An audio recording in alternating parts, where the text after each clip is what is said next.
नमस्कार, मी राहुल कुलकर्णी. एबीपी माझामध्ये जगभरातल्या सर्व प्रेक्षकांचं स्वागत आहे. श्री देवेंद्र फडणवीस यांना जो स्पेसिफिक प्रश्न विचारला होता त्याचं फार गमतीशीर त्यांनी उत्तर दिलं. ते असं म्हणाले की आत्याबाईला जर मिशा असत्या किंवा मावशीला दाढी आली असती तर काय झालं असतं.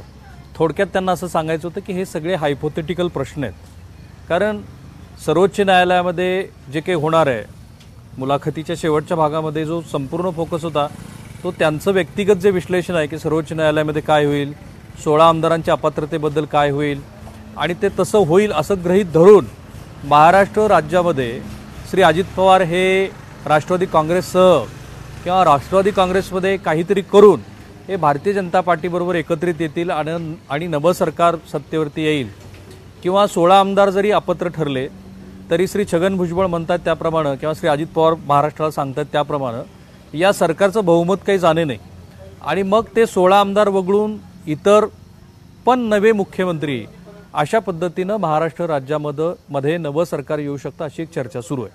आणि या चर्चेला इतके पदर आहेत की कोणी म्हणतं श्री देवेंद्र फडणवीस हे पुन्हा मुख्यमंत्री होतील, कोणी म्हणतं श्री अजित पवार हे भारतीय जनता पार्टीच्या पाठिंब्यावरती मुख्यमंत्री होतील, कोणी म्हणतं श्री देवेंद्र फडणवीस हे जे आत्ता उपमुख्यमंत्री आहेत ते पुन्हा मुख्यमंत्री होतील, आणि ज्यांची शक्यता फार कमी आहे अशा श्री जयंत पाटील यांचे सुद्धा काही बॅनर्स त्यांच्या सांगली भागामध्ये लागलेले दिसले. म्हणजे एक सिंहासन आणि 4-5 जणांची नावं अशा पद्धतीनं महाराष्ट्रातलं राजकारण सध्या आहे.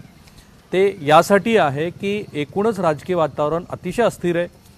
15 मेला जे 5 न्यायाधीशाचं खंडपीठ सध्या सर्वोच्च न्यायालयामध्ये सुनावणी करत आहे त्यातले 2 न्यायाधीश निवृत्त होत आहेत, आणि म्हणून अशी शक्यता आहे की 15 मेच्या आधी, ज्याला आपण समर वॅकेशन म्हणतो, त्याच्या आधी या सरकारबद्दलचा निर्णय येईल. काही जणांना असं वाटतं की 16 आमदारांच्या अपात्रतेबद्दल जर काही निर्णय आला तर हे सरकार कोसळेल.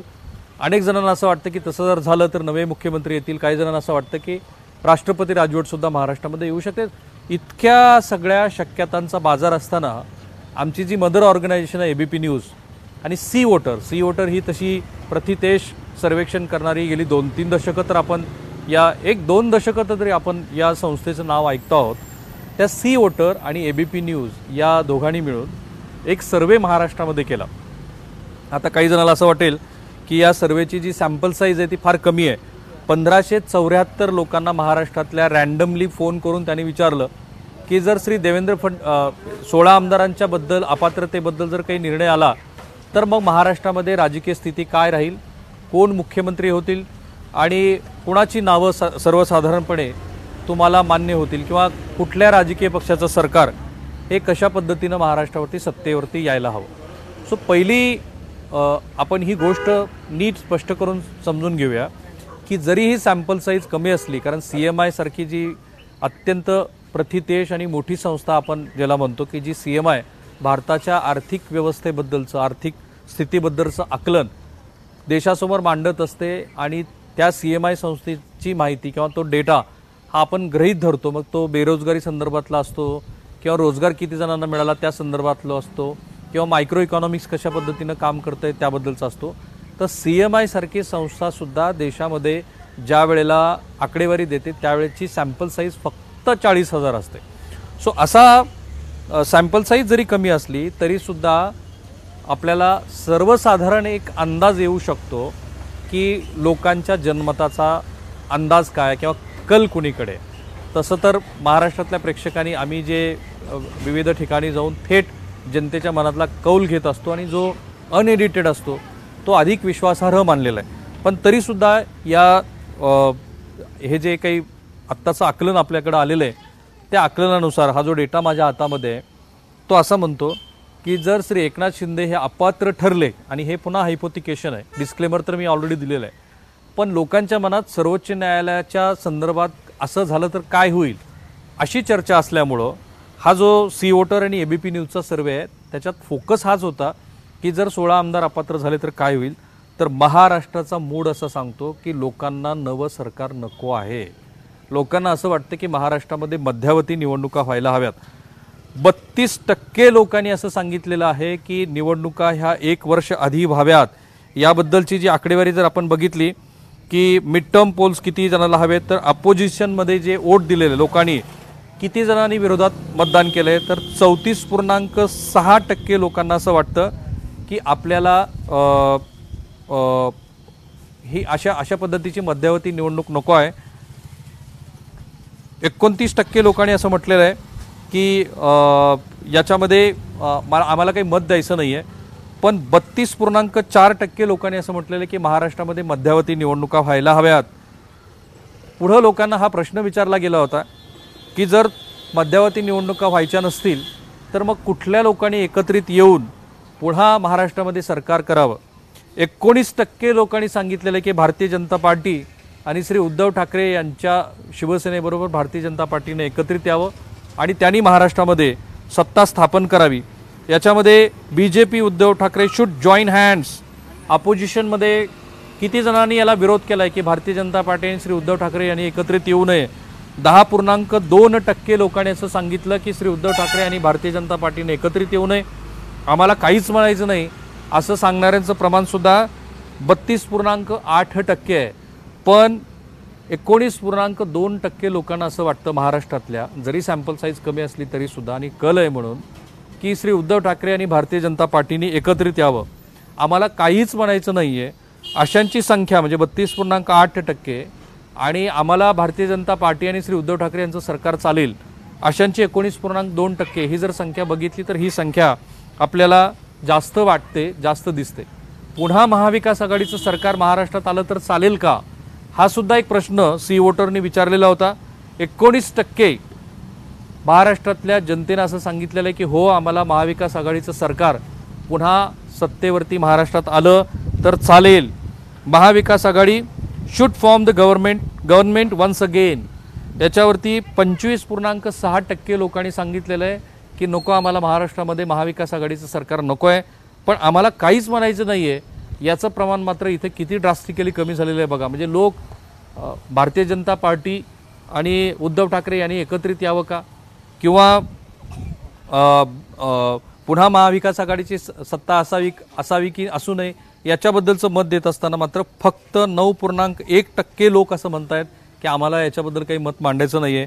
पण 19% लोकांनी असं म्हटलेलं आहे की पुन्हा महाराष्ट्रामध्ये महाविकास आघाडीचं सरकार आलं तर आम्हाला चालेल। जो क्रुशियल प्रश्न आहे आणि जो अनेक जणांच्या मनात आहे की राष्ट्रवादी काँग्रेस आणि भारतीय जनता पार्टी एकत्रित येऊ शकते का। काल सुद्धा आपण बघितलं की श्री शरद पवार असं म्हणाले की भाकरी फिरवायला पाहिजे, त्याचेही अनेक अर्थ निघाले।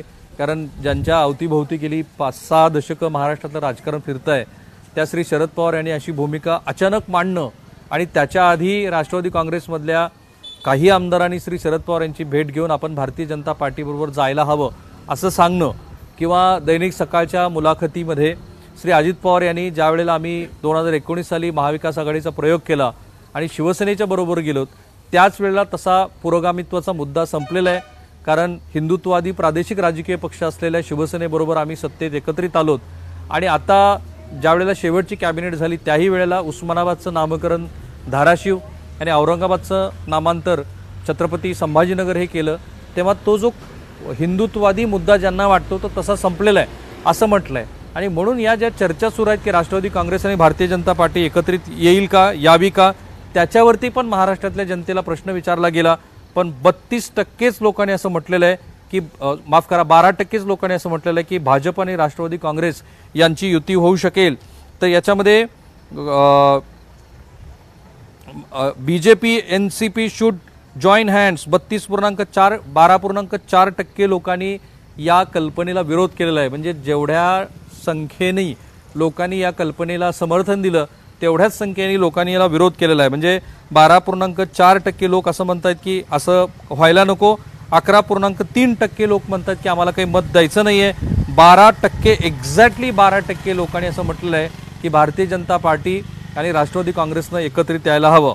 म्हणजे 12% लोक ज्या वेळेला असं म्हणतात की हे दोन राजकीय पक्ष एकत्रित आले तर चालतील, काही टक्क्यामध्ये महाराष्ट्रातल्या जनतेला असं वाटतं की नाही असं काही करणं बरोबर नाहीये। 12.4% लोकांचा महाराष्ट्रातल्या भारतीय जनता पार्टी आणि राष्ट्रवादी काँग्रेसच्या एकत्रित येण्याला विरोध आहे। आता खरा जो पुढचा मुद्दा महाराष्ट्रासाठी खूप रंजक ठरेल तो असा आहे की या स्थितीमध्ये समजा मिड टर्म इलेक्शन झालं नाही किंवा पुढेही निवडणुका झाल्या तर महाराष्ट्रामध्ये मुख्यमंत्री पदाचा चेहरा कोण असेल। कारण एक सिंहासन आणि 4-5 नावं आहेत त्याच्यामध्ये. म्हणजे महाराष्ट्रात पहिल्या महिला मुख्यमंत्री म्हणून श्रीमती सुप्रिया सुळे यांचंही नाव चर्चेत आहे, श्री जयंत पाटील यांचं नाव चर्चेत आहे, श्री अजित पवार यांचं नाव चर्चेत आहे, श्री देवेंद्र फडणवीस यांचं नाव चर्चेत आहे, श्री उद्धव ठाकरे हे तर आत्ताच मुख्यमंत्री पदावरून पायउतार झालेले आहेत. या सर्वेमध्ये श्री एकनाथ शिंदे यांचं नाव नाही आहे. ते यासाठी नाही आहे की सर्वोच्च न्यायालयामध्ये जो काही निवाडा येऊ घातलेला आहे तो त्यांच्या संदर्भातला आहे. जर ते 16 आमदारांच्या यादीमध्ये ते असल्यामुळं त्यांच्यावरती जर अपात्रतेची कारवाई झाली तर निवडणूक आयोगाच्या नियमाप्रमाणे त्या संदर्भातला जो नियम आहे तो किमान 6 वर्ष त्यांना निवडणूक लढता येणार नाही. हा भाग लक्षात ठेवून बहुतेक सर्वे करणाऱ्या मंडळींनी या संदर्भातला सर्वे केलेला आहे. आणि पुन्हा एकदा मी सांगतो की ही चर्चा महाराष्ट्रात सुरू आहे त्याचं मुख्य कारण सर्वोच्च न्यायालयामध्ये जो निवाडा आहे त्याचाच संदर्भ इथं आहे.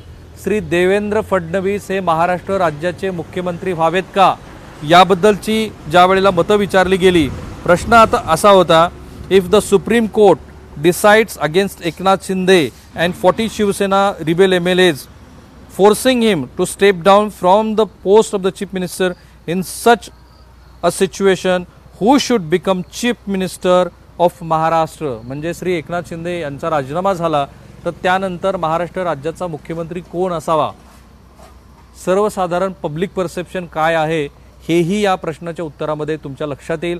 जसं सोशल मीडियावरती वातावरण असतं तसं प्रत्यक्ष लोक विचार करतात का याबद्दलचा सुद्धा अंदाज तुम्हाला या सर्वेक्षणातून येणार आहे. श्री देवेंद्र फडणवीस हे महाराष्ट्र राज्याचे मुख्यमंत्री नकोत असं 11.5% या सॅम्पल सर्वेतल्या वोटर्सनी म्हटलेलं आहे. आम्हाला काही त्यांच्याबद्दल मत व्यक्त करायचं नाही आहे असं प्रमाण 47.9% आहे. पण श्री देवेंद्र फडणवीस हे महाराष्ट्र राज्याचे मुख्यमंत्री व्हायला पाहिजेत असं 26% या सॅम्पल सर्वेतल्या मंडळींना वाटतं. म्हणजे श्री देवेंद्र फडणवीस यांचे मुख्यमंत्री पदाचे प्रॉस्पेक्ट हे अजूनही चांगले आहेत, कारण त्यांच्याबद्दल 47.9% लोकांनी काही मत व्यक्त केलेलं नाही आहे, पण 26% लोकांनी थेट मत व्यक्त केलेलं आहे. 11% लोकांचा विरोध आहे. आता श्री उद्धव ठाकरे यांची जी 2.5 वर्षाची कारकीर्द महाराष्ट्राने बघितली की श्री उद्धव ठाकरे यांनी खूप चांगल्या पद्धतीनं कोरोनाचं आव्हान पेललं. ते एक चांगले मुख्यमंत्री होते असं श्री अशोक चव्हाण म्हणाले की जे स्वतः मुख्यमंत्री होते. श्री अजित पवार यांनीही सांगितलं की श्री उद्धव ठाकरे हे चांगले मुख्यमंत्री होते, ते लोकांना काम करू देत होते. सो राष्ट्रवादी काँग्रेसमधले सर्वोच्च नेते म्हणजे क्रमांक 2चे नेते आणि काँग्रेस पक्षातले एक महत्त्वाचं नाव श्री अशोक चव्हाण हेही उद्धव ठाकरे यांना पसंती देतात. त्यावेळेला महाराष्ट्र राज्यातली जनता काय विचार करते, उद्धव ठाकरे हे मुख्यमंत्री होऊ नयेत असं वाटणाऱ्यांचं प्रमाण हे 38.1% आहे. क्वाईट इंटरेस्टिंगली 38.1% लोकांना असं वाटतं की श्री उद्धव ठाकरे हे पुन्हा मुख्यमंत्री होऊ नयेत, पण त्यांच्याबद्दल आपल्याला काहीही म्हणायचं नाही आहे असं प्रमाण हे 12.7% आहे. पण किती या सॅम्पल साईजमधल्या किती मंडळींना असं वाटतं की श्री उद्धव ठाकरे हे मुख्यमंत्री व्हायला पाहिजेत, तर ते 27.9%. म्हणजे श्री देवेंद्र फडणवीस यांच्याही पेक्षा 1% अधिक लोकांनी त्यांना असं म्हटलेलं आहे की श्री उद्धव ठाकरे हे मुख्यमंत्री व्हायला हवेत.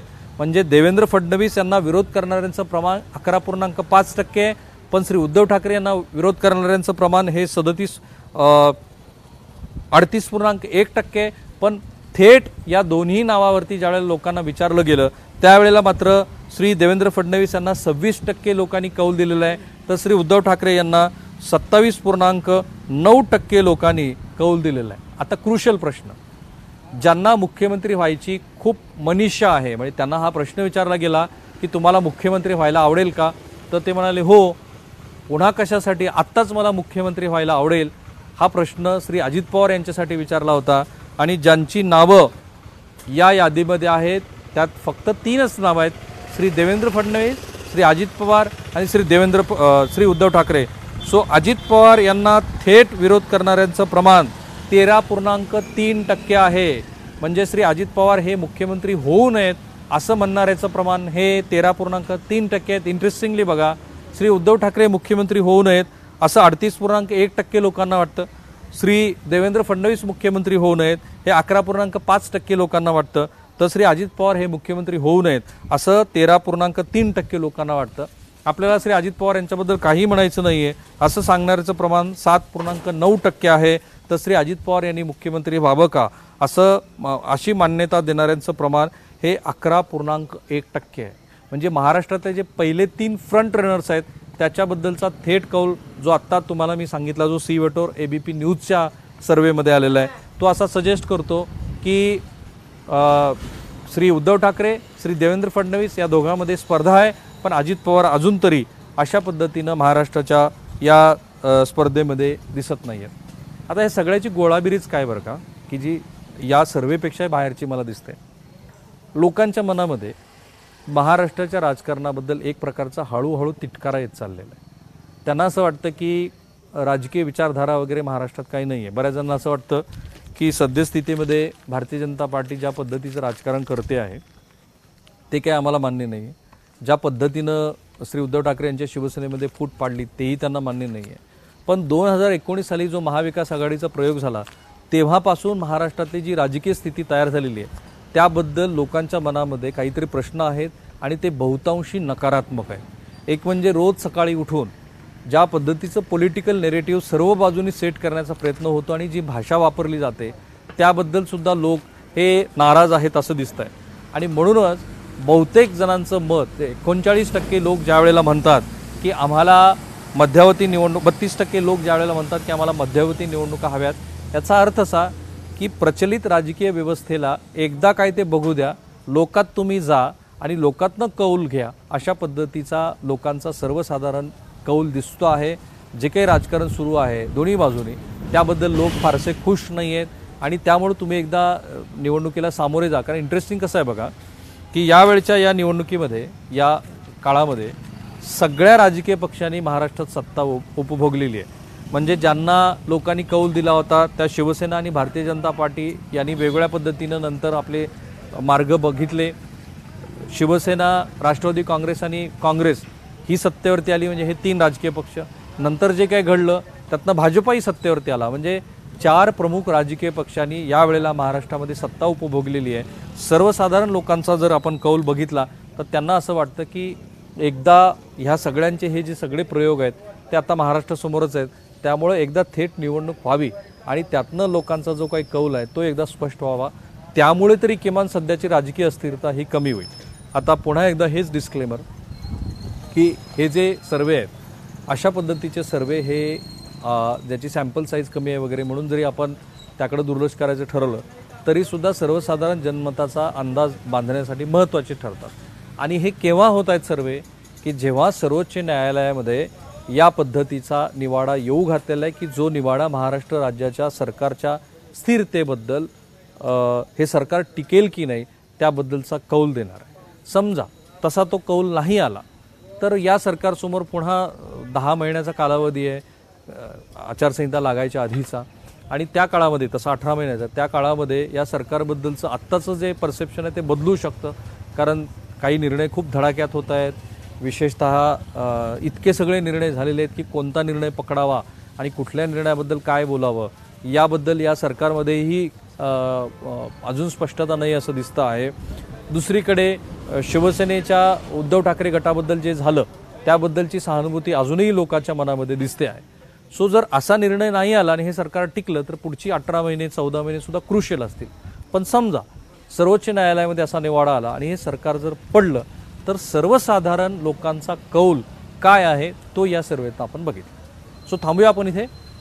सी वोटर या संस्थेनं केलेला हा सर्वे होता. आपणही असा प्रयत्न वारंवार करत असतो की थेट लोकात जात असतो, लोकांमध्ये जाऊन लोकांची मतं घेत असतो आणि ती तुमच्यासमोर मांडत असतो. त्यामुळे तेही सर्वे हे तुमच्यासमोर आहेत. आमचा हाच प्रयत्न आहे की एक दिवसभरातली जी महत्त्वाची घडामोड आहे ती तुमच्यासमोर मांडावी. त्यातनं तुम्हीही ठरवा, आम्हीही ते समजून घेण्याचा प्रयत्न करतो. मी आणि ABP माझा सर्व सोशल मीडिया प्लॅटफॉर्मवरती आहोत.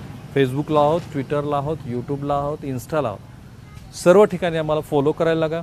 या व्हिडिओच्या कमेंट बॉक्समध्ये तुमचे काही मुद्दे असतील ते जरूर पोस्ट करा, कारण तिथे तुमचा आणि आमचा थेट संवाद होतो आणि इथे कळतं की तुमच्या ज्या महत्त्वाच्या सूचना आहेत त्याची आम्ही दखल घ्यायला हवी. थांबूया. ABP माझा, उघडा डोळे बघा नीट.